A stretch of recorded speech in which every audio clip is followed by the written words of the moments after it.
김여정이 한때 후계 구도에서 유력한 대안이었죠. 백두혈통의 유일한 후계 권력을 넘겨받을 수 있는 여건이었으니까. 김정은의 형인 김정철은 에릭 크랩턴의 음악을 좋아해서 영국에 공연도 보러 가고 이랬지만은 여러 가지 호르몬계 이상 이런 것 때문에 목소리라든가 이런 것들 부분에서 좀 문제가 있다 그래요. 그래서 밀려난 걸로, 막내 동생한테 권력을 넘겨준 걸로, 또 권력에 대한 생각도 별로 없는 걸로 이렇게 나타나고 있고, 김여정 같은 경우에는 오빠인 김정은이가 노동당 총비서인데 거기에 제1비서라는 직함을 북한이 신설하면서 그 제1비서라는 게 결국은 총비서의 유고시에 권력을 넘겨받을 자리다 이랬는데, 그 1비서를 누구로 임명했는지 공개가 되지 않았어요.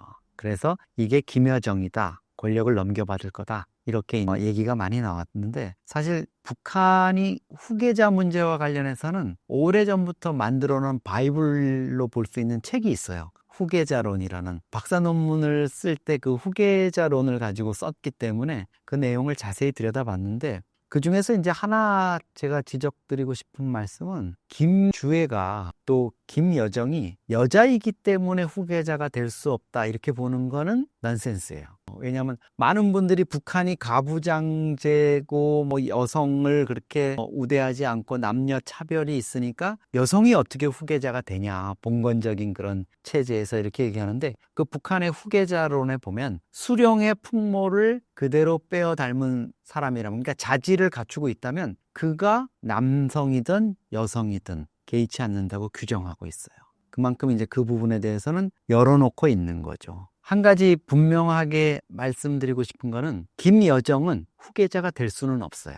왜냐하면 그 후계자론에 또 어떤 얘기가 나오냐면, 수령의 후계자와 관련해서 여러 가지 자질이나 조건을 얘기하는데, 거기 중에 뭐가 있냐면, 수령의 후계자는 수령과 대를 달리해야 돼요. 같이 나란한 남매잖아요. 후계자가 될 수 없는 거예요. 왜 그러냐면, 이 비슷한 나이에서 후계자가 되면은 결국은 후계 문제라는 게 또 한 번 짧은 시간에 다시 후계자를 만들어야 되는 이런 어려움이 있기 때문에, 그런 것 때문에 아마 후계자론을 그렇게 정교하게 만들어 놓은 것 같아요. 그러면 김여정은 뭐냐? 그럼 김여정은 권력을 잡을 수 없는 거냐? 아니죠. 김정은이가 오랜 기간 동안 통치를 못하고 어떤 유고나 질병으로 인해서 사망할 경우에, 또 유고 사태에 처할 경우에 대를 달리하는 후계자가 넘겨받는 그 과정에서 브릿지 역할을 할 수 있는 거죠. 어린 아이들이나 다른 또 제3의 누가 넘겨받기 위한 과정인데, 얘가 그래도 20살은 돼야 되지 않나? 이러면, 자, 그러면 김여정 동지가 바톤을 이어받아서 통치를 하는 걸로 갑시다. 하지만 그거는 엄밀한 의미에서 보면